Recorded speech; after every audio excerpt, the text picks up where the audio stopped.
L'incursion terrestre d'Israël a commencé tôt le matin par une frappe aérienne massive et un assaut naval sur Gaza. Cela comprenait des raids d'infanterie et de véhicules blindés. Le contre-amiral Daniel Hagar a fait des déclarations tôt hier, signalant des progrès dans les phases de guerre, déclarant que les forces de défense israéliennes étaient entrées dans la bande de Gaza et avaient étendu leurs opérations terrestres. Il a déclaré que les forces étaient toujours présentes dans la zone et poursuivaient le conflit.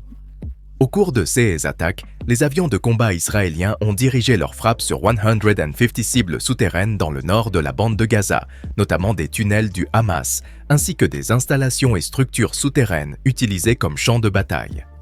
Ces attaques ont entraîné la mort de plusieurs militants du Hamas. Après l'élimination de ces militants, Hagar a souligné que leur mort représentait une avancée positive dans les étapes de la guerre, affaiblissant l'ennemi et permettant aux forces sur le terrain d'affronter un adversaire moins résistant. Au cours de ces raids, les forces de défense israéliennes ont réussi à détruire plusieurs tunnels, trouvant des indications selon lesquelles des militants du Hamas pourraient s'y être abrités pendant des périodes prolongées. Les forces israéliennes ont lancé une enquête approfondie sur les tunnels découverts lors de ces attaques. De plus, ils ont obtenu un autre succès significatif en éliminant le chef aérien du groupe militant. Dans la nuit, des avions de combat des forces de défense israéliennes ont mené une frappe meurtrière contre Hassem Abu Rakab, le chef de l'aile aérienne du Hamas. Abu Rakab était chargé de superviser les drones, les véhicules aériens sans pilote et les systèmes de détection aérienne et de défense utilisés par le Hamas. Rakab a participé à la planification des événements tragiques du 7 octobre et a dirigé les terroristes qui ont réussi à s'infiltrer en Israël à l'aide de parapentes. Il était également chargé de diriger les frappes de drones contre les avant-postes et les forces de défense israéliennes. Grâce à ces attaques, Israël a obtenu des informations cruciales indiquant que le Hamas avait méticuleusement construit un réseau souterrain complexe sous Gaza, fortifié par de solides défenses. Le chef politique du Hamas, Yahya Singar, a affirmé que le groupe avait creusé environ 310 000 de tunnels sous la bande de Gaza. Les témoignages d'otages des conflits actuels et passés ont confirmé qu'ils étaient retenus comme témoins dans ce vaste complexe de tunnels souterrains. L'armée israélienne a créé un site internet spécifiquement dédié aux tunnels, qu'elle qualifie de « ville souterraine de la terreur ». Il est clair qu'Israël s'engage à détruire ces tunnels, car ils constituent une menace importante pour sa sécurité. En revanche, les Nations Unies avaient accusé le Hamas de saisir des fournitures humanitaires et de se nourrir dans ces tunnels, mais ces accusations ont été retirées. Israël affirme que la plupart des entrées de ces tunnels sont camouflées entre des structures civiles telles que des écoles, des mosquées, des hôpitaux et d'autres bâtiments. En 2014, les forces israéliennes ont signalé la découverte d'une entrée de tunnel cachée dans une machine à laver dans une résidence palestinienne, soulignant la ruse des tactiques de dissimulation. Les combattants du Hamas utiliseraient ces tunnels équipés de rails de transport pour déplacer les roquettes depuis des zones de lancement cachées vers des sites où elles peuvent être tirées.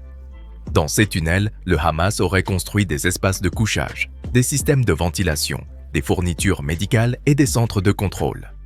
Par ailleurs, des zones désignées sont évoquées pour le stockage de nourriture, de carburant, d'armes, de munitions et même pour la fabrication de roquettes. Les rapports suggèrent que l'ensemble de ce réseau complexe de tunnels est interconnecté par un système téléphonique et gardé par des mines et des engins explosifs. Bien que toutes ces affirmations ne puissent pas être vérifiées, il est évident que le Hamas est en train de construire une formidable fortification souterraine sous la ville de Gaza. Ce système est destiné à servir de piège aux forces israéliennes et de refuge aux membres du Hamas. Les forces israéliennes ont déjà été confrontées à la menace de ces tunnels.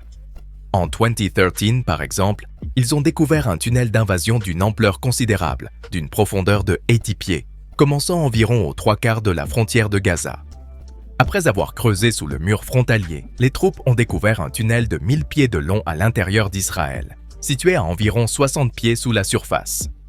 Au cours de l'invasion terrestre de Gaza en 2014, qui a duré 51 jours, les troupes israéliennes se sont engagées dans des combats souterrains pour détruire certains de ces tunnels. Au début, les soldats avaient du mal à localiser, combattre et se retirer de ce qu'ils appelaient le métro de Gaza. Suite à cette expérience, Israël a créé une unité spécialisée dans la guerre des tunnels, connue sous le nom de Samur en hébreu, Belet, spécialement formée pour les opérations souterraines. L'unité SAMUR travaille depuis des années au développement de capteurs capables de détecter les tunnels souterrains, les pièges et les explosifs. Ils ont également conçu des radars pénétrants dans le sol pour identifier les tunnels et, lorsqu'ils sont découverts, ils peuvent les neutraliser ou en bloquer l'accès avec des armes spécialisées, telles que des bombes à mousse. Ceux-ci ne contiennent pas d'explosifs, mais libèrent une mousse à expansion rapide qui durcit, scellant les passages comme du béton. De plus, l'unité dispose de chiens militaires spécialement entraînés pour détecter les explosifs dans les tunnels et affronter les forces ennemies.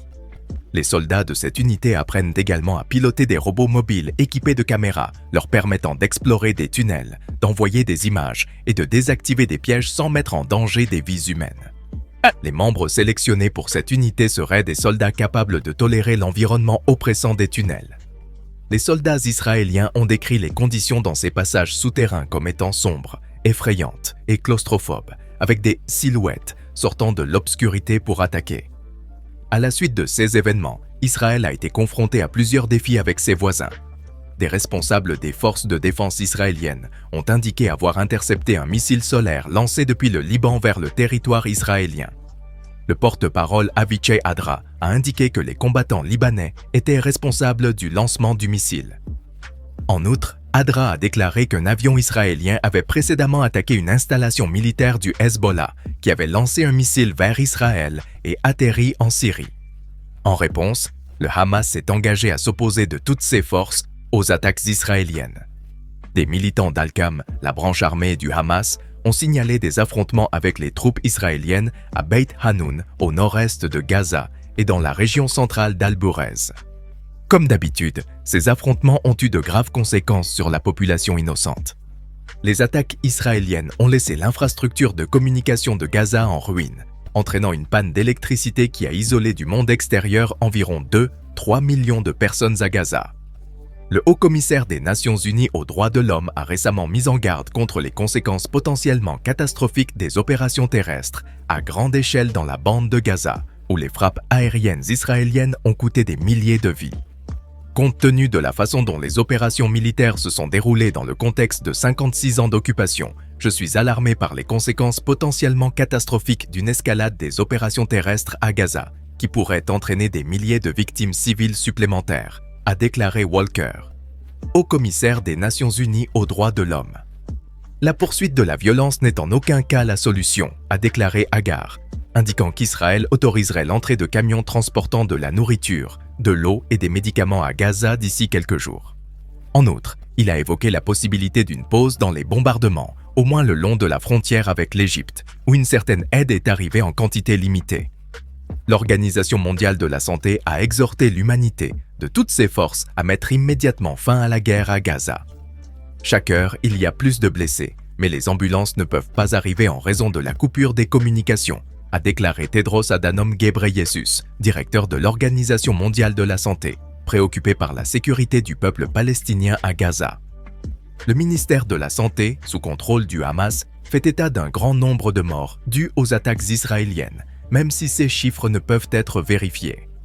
D'autre part, le secrétaire américain à la Défense Lloyd Austin a rencontré le ministre israélien de la Défense Avigdor Lieberman pour discuter des actions d'Israël à Gaza. Austin a souligné l'importance de protéger les civils lors des opérations militaires israéliennes et a souligné l'urgence de fournir une aide humanitaire à la population civile de Gaza. Il a également souligné la nécessité pour le Hamas de libérer tous les otages, selon un communiqué officiel. Nous apprécions votre attention et votre observance.